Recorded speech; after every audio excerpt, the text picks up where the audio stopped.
Good morning student. हम पढ़ रहे हैं प्रीपोजिशन।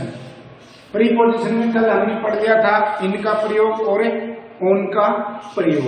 आज हम पढ़ेंगे अंडर का प्रयोग, यानी कि नीचे। देखिए, अंडर का अर्थ होता है नीचे, यानी कि किसी चीज के नीचे। एज एग्जाम्पल है the flies are under the table. Under the table, flies यानी कि मक्खियां। मक्खियां किसके नीचे हैं? टेबल के नीचे, यानी कि किसी चीज के नीचे होना, नीचे का बताना या फिर भाव दर्शाना, वहां पर क्या इसका प्रयोग होगा? अंडर का। या फिर रैंक या प्राधिकार में नीचे। रैंक या प्राधिकार में नीचे का जो भाव होता है, रैंक या प्राधिकार में नीचे होना, यानी कि rank. Her name is, as example किसका है? Her name is, her name is under my name, under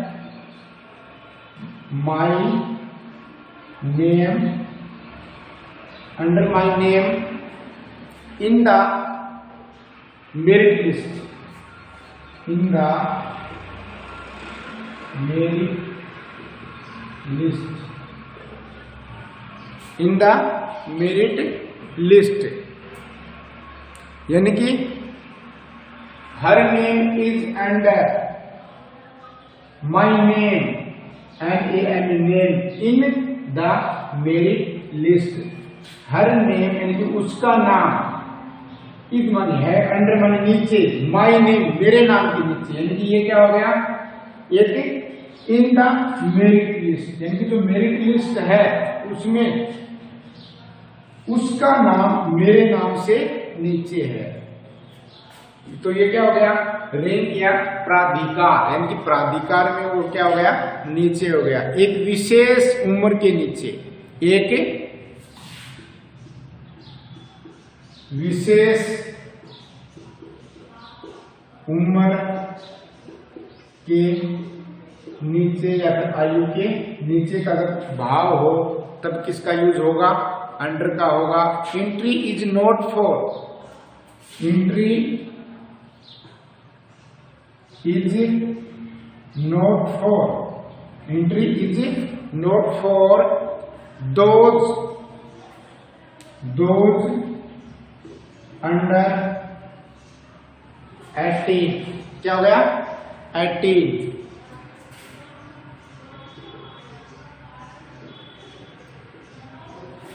ये हो गया एंट्री, यानी प्रवेश नहीं है। अंडर नीचे, 18 यानी कि 18 वर्ष से नीचे जो है उसका प्रवेश क्या है? निषेध है, या फिर वह प्रवेश नहीं कर सकता। नेक्स्ट है इसमें स्थिति दशा के लिए, स्थिति या दशा के लिए अंडर का यूज किया जाता है। जैसे एज एग्जाम्पल है इसका, the road is, the road is under, the road is under construction, CONSTRUCTION construction। यानी कि स्थिति या दशा के लिए the road is under construction। Next है ओवर का यूज, यानी कि ओवर का प्रयोग। ओवर का प्रयोग, इसका अर्थ क्या होता है? के ऊपर। क्या होता है? के ऊपर। तो सबसे पहले इसमें आ जाएगा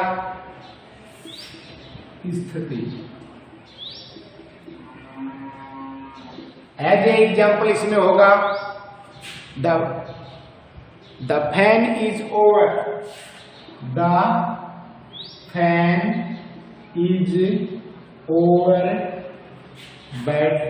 क्या हो जाएगा? बेड हो जाएगा, द बेड। पंखा वो बेड के ऊपर है। किसके ऊपर है?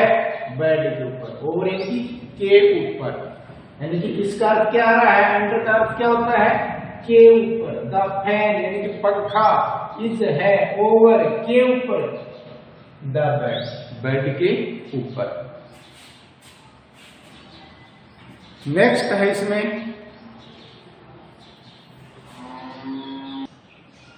से अधिक के अर्थ, यानी कि से अधिक का अर्थ हो तो वहां पर भी ओवर का यूज किया जाता है। जैसे the class has over 60 student, यानी कि कक्षा में कितने बच्चे हैं? 60 से ऊपर विद्यार्थी हैं। यानी कि ओवर का अर्थ क्या होता है? के ऊपर, यानी कि कक्षा में कितने बच्चे हैं? ओवर 60 स्टूडेंट, 60 के ऊपर स्टूडेंट हैं, विद्यार्थी हैं। नेक्स्ट है अपना थ्रो। नेक्स्ट है थ्रो का प्रयोग, यानी कि आर पार के माध्यम से या फिर शुरू से आखिर तक, यानी कि थ्रो का अर्थ क्या होता है? आर पार के माध्यम से या फिर शुरू से अंत तक या फिर आखिर तक। जैसे एक तरफ से दूसरी तरफ तक, एक तरफ से यानी कि इस साइड से इस साइड तक। The thief got in through the window, the thief got in through the window. Next है गतिविधि के आरंभ से अंत तक, यानी कि कोई गतिविधि हो रही है या फिर कोई कार्यक्रम है उसके शुरू से लेकर के अंत तक। Children can't sit through the function, यानी कि बच्चे सिट बैठे हैं, थ्रो शुरू से आखिर तक क्या अर्थ निकलेगा यहाँ पे? द फैक्शन समारोह है। एक अड़चन या फिर परीक्षा से गुजरना या फिर कोई अवस्था से गुजरना। I have to get through the exam, I have to get through the exam. Note next है इसमें बिटवीन का प्रयोग। किसका प्रयोग है? बिटवीन का प्रयोग। बिटवीन का अर्थ होता है के बीच में। क्या होता है? के बीच में।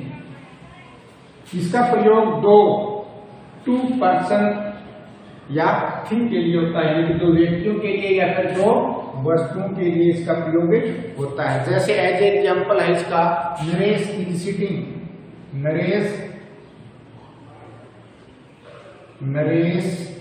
इज सिटिंग, नरेश बैठा हुआ है। Between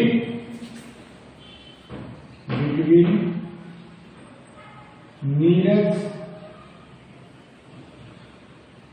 and Manish.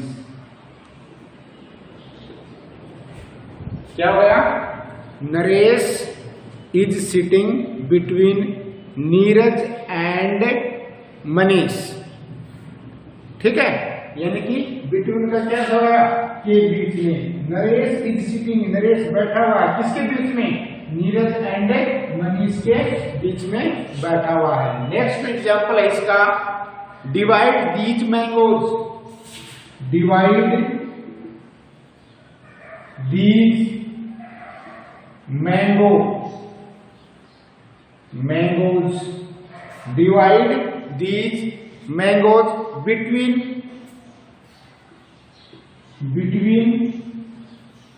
You and me, you and me. Divide विभाजित करना, बांटना।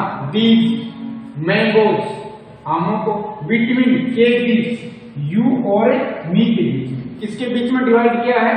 यू और मी के बीच में। नेक्स्ट है अपना इन फ्रंट ऑफ,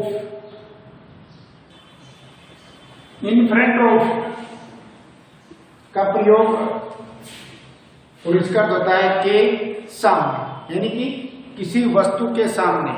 ज्यादातर इसका प्रयोग किसका होता है? वस्तु के लिए प्रयुक्त होता है। जैसे एज एग्जांपल है there is a tree, there is a tree, there is a tree.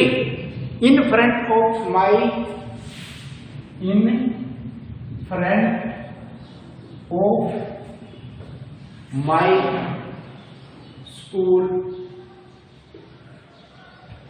My school, there is a tree. In front of का क्या होता है? के सामने। क्या है के सामने? देयर इज ए ट्री, एक पेड़ है। किसके सामने? माई स्कूल, मेरे विद्यालय के सामने स्कूल है। यहां एक, मेरे विद्यालय के सामने क्या है? पेड़ है, ट्री। नेक्स्ट एग्जांपल है इसमें, इन फ्रंट ऑफ का प्रयोग दूसरी प्रकार से होता है, वो है Alka is standing. Alka is standing, Alka is standing, Alka खड़ी है। इन front of, in front of Priyanka in the Q, Priyanka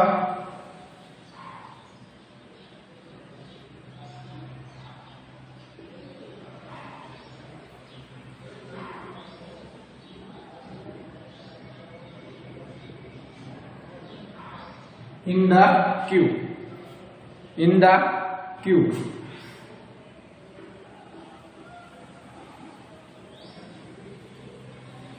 in the queue. Alka is standing in front of Priya in the queue. Alka is standing in front of Priya in the queue. यानी प्रिया की जो line है उसके सामने कौन खड़ी है? अलका खड़ी है।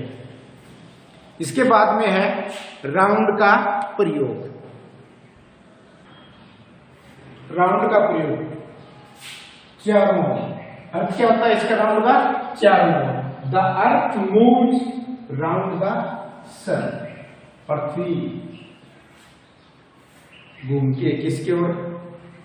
राउंड द सन, सूर्य के। We were sitting round the dining table. The earth moves round the sun.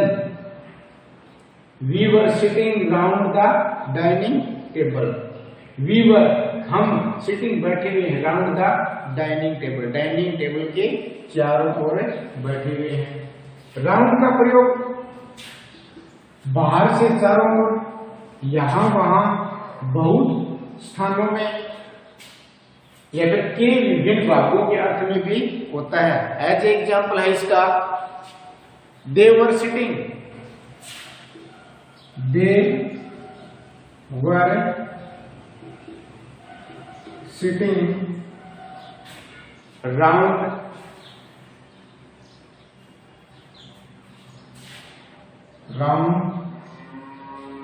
they were sitting round the school,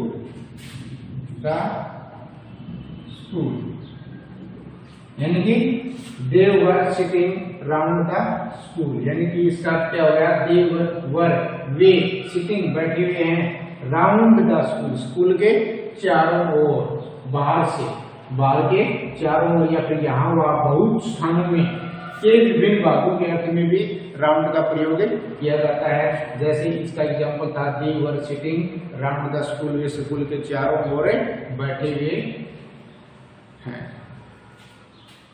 थे, बैठे हुए थे। नेक्स्ट है बिहाइंड का प्रयोग। बिहाइंड का अर्थ क्या होता है? के पीछे। एज एग्जांपल है, इसका उदाहरण है, Dinesh is laying behind the Bush. Behind यानी के पीछे, दिनेश लेटा हुआ है किसके पीछे? झाड़ियों के पीछे। नेक्स्ट है, there is a temple behind my school. मेरे स्कूल के पीछे क्या है? एक टेम्पल, एक मंदिर है। आज हमने प्रीपोजिशन यानी कि संबंध सूचक शब्द पढ़े। इनको अच्छी तरीके से अपनी कॉपी में नोट कर लेना, इनको याद कर लेना, अच्छी तरीके से इनको अपनी कॉपी में सुंदर सुंदर राइटिंग में होमवर्क करना है।